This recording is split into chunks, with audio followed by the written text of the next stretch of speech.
TunePocket.com. Assalamualaikum warahmatullahi wabarakatuh.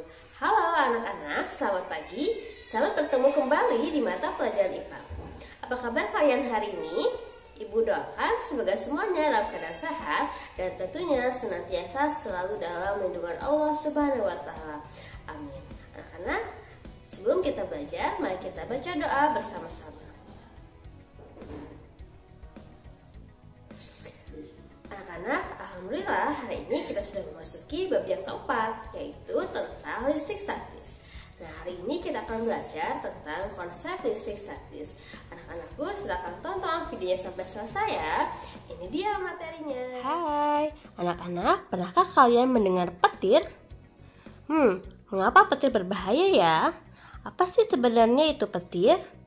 Nah, orang yang pertama kali menyatakan bahwa petir terjadi akibat adanya gejala listrik statis adalah Benjamin Franklin. Menurutnya, petir adalah kilatan cahaya yang muncul akibat perpindahan muatan negatif atau elektron antara awan dan awan atau antara awan dan bumi. Petir dapat terjadi karena adanya beda potensial yang sangat besar antara dua awan yang berbeda atau antara awan dengan bumi. Akibatnya akan terjadi lompatan muatan listrik atau perpindahan elektron secara besar-besaran dari awan ke awan atau dari awan ke bumi. Nah, peristiwa petir ini berhubungan nih sama materi listrik statis. Nah, listrik statis adalah listrik yang tidak mengalir. Pernahkah kalian mencoba menggosokkan penggaris plastik pada rambut lalu menempelkannya dengan sobekan kertas kecil? Mengapa penggaris plastik yang digosok-gosokkan pada rambut dapat menarik kertas-kertas kecil? Untuk dapat menjawab pertanyaan di atas, kita perlu memahami nih materi tentang atom. Atom. Dalam suatu zat terdapat yang namanya atom.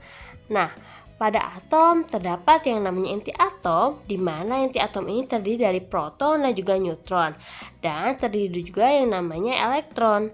Partikel penyusun atom terdiri dari proton yang bermuatan positif, neutron yang tidak bermuatan, dan elektron yang bermuatan negatif. Teori atom.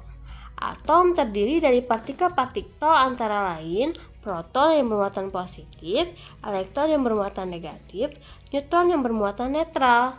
Proton dan neutron membentuk inti atom yang dikelilingi oleh elektron.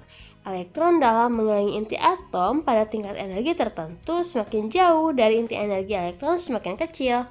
Nah, atom netral jika jumlah proton sama dengan jumlah elektron. Atom bermuatan positif jika atom kekurangan elektron. Dan atom bermuatan negatif jika atom kelebihan elektron. Muatan listrik pada benda. Nah, anak-anak, penggaris plastik yang digosok-gosokkan dengan rambut dapat menarik kertas. Mengapa bisa terjadi? Apa ya yang terjadi dengan penggaris plastik dan potongan kertas sehingga dapat tertarik oleh penggaris plastik? Nah, ini dia, mendapatkan muatan listrik pada benda dengan menggosok. Ini nih ada contoh kain wool yang bermuatan netral. Dan ada juga penggaris plastik yang bermuatan netral. Ketika digosokkan, nah, lama-kelamaan, wah, ternyata kain wool jumlah protonnya menjadi banyak.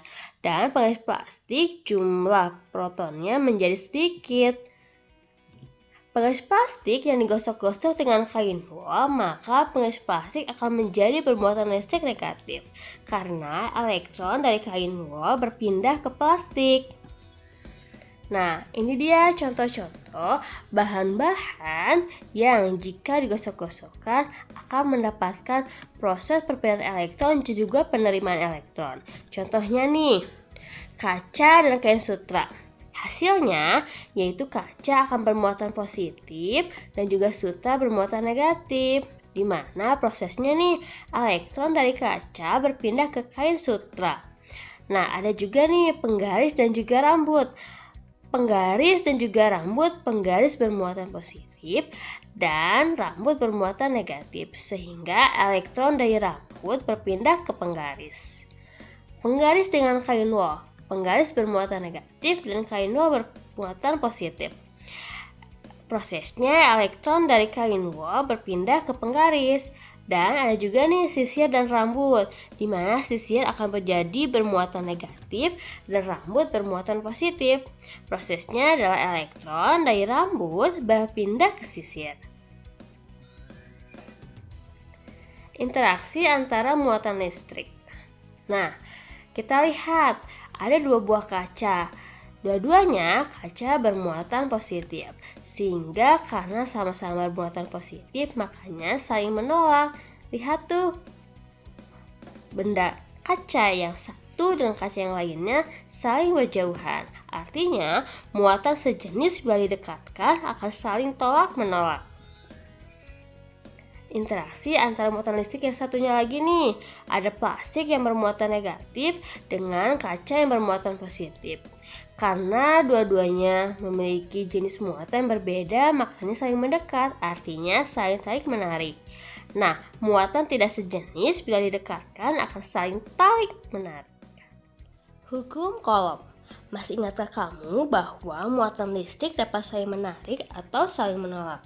Bagaimana hubungan antara jarak dua benda yang bermuatan listrik terhadap gaya tolak-menolak atau gaya tarik-menarik antar kedua benda? Ilmuwan Prancis Charles Augustin Coulomb menyelidiki hubungan gaya tolak-menolak atau gaya tarik-menarik dua benda bermuatan listrik terhadap besar muatan listrik dan jaraknya menggunakan alat raca puntir. Nah, anak-anak harus kita tahu nih bahwa interaksi dua benda yang bermuatan dapat disimpulkan seperti berikut. Semakin besar jarak kedua benda yang bermuatan, maka semakin kecil gaya listrik antara benda tersebut dan sebaliknya. Dan semakin besar muatan kedua benda, semakin besar gaya listrik antara benda tersebut.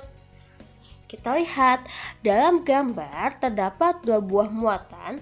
Pada gambar pertama, dua buah muatan yang sejenis yang dipisahkan oleh jarak dengan simbol R kecil, di mana dua buah muatan yang sejenis maka akan saling tolak-menolak ditandai dengan tanda panah yang saling membelakangi.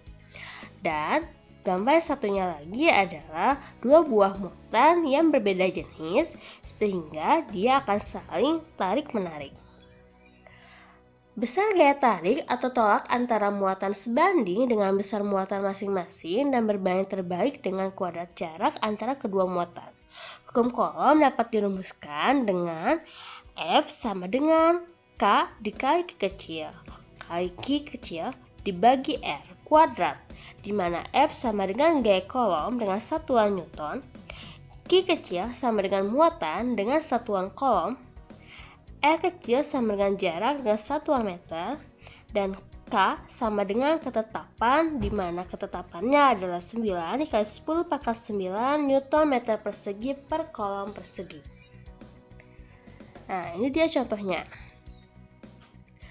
Dua buah benda masing-masing bermuatan listrik 3 mikrokolom dan 2 mikrokolom yang terpisah sejauh 10 cm bila ketetapan kolom 9 dikali 10 pangkat 9 Newton meter persegi per kolom persegi, berapakah besar gaya tarik antara kedua muatan? Kita lihat nih anak-anak dalam contoh bahwa benda tersebut mengapa tarik-menarik karena terdiri dari dua muatan yang berbeda jenis.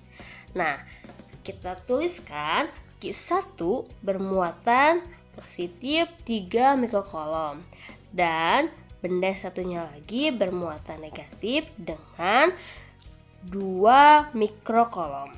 Jaraknya yaitu 10 cm dengan ketetapan kolomnya adalah 9 dikali 10 pangkat 9 Newton meter persegi per kolom meter per kolom persegi.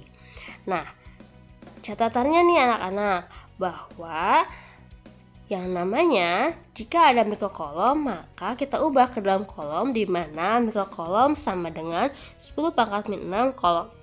Dan cm kita ubah ke dalam bentuk meter di mana cm sama dengan 10 pangkat min 2 meter. Nah, kita masukkan angka-angka ke dalam rumus. Kita tuliskan rumusnya. F sama dengan K kali Q1 kali Q2 dibagi R kuadrat. Nah, masukkan K-nya. K-nya adalah 9 dikali 10 pangkat 9 Newton meter persegi per kolom persegi. Lalu kita masukkan Q1-nya yang bermuatan positif, yaitu 3 kali 10 pangkat min 6 kolom. Ingat ya, kenapa dikali 10 pangkat min 6? Karena kita ubah ke dalam bentuk kolom dari mikrokolom.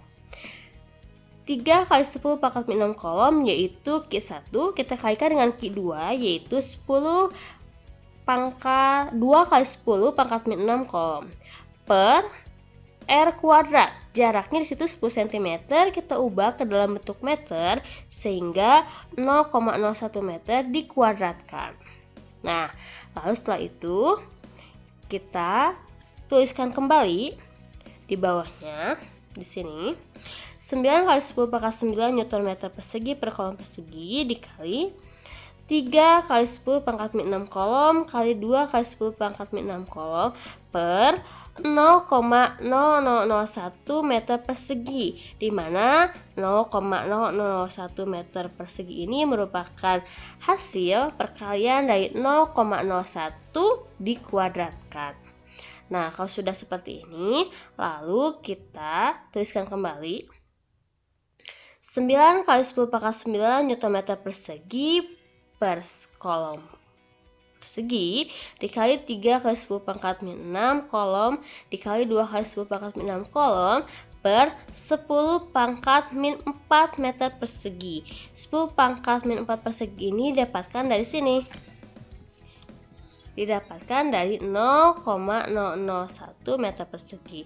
Kalau sudah dikalikan seperti ini, dapatkanlah hasilnya F sama dengan nilainya 540 Newton. Nah, anak-anak, itu dia materi tentang konsep listrik statis dan juga hukum kolom.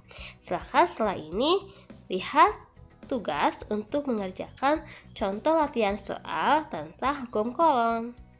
Nah, anak-anak, itu dia materi kita hari ini tentang konsep listrik statis. Terima kasih anak-anakku yang sudah mengikuti pembelajaran hari ini dengan baik. Semoga ilmunya bermanfaat. Sampai jumpa pada pembelajaran berikutnya. Assalamualaikum warahmatullahi wabarakatuh. Sampai jumpa.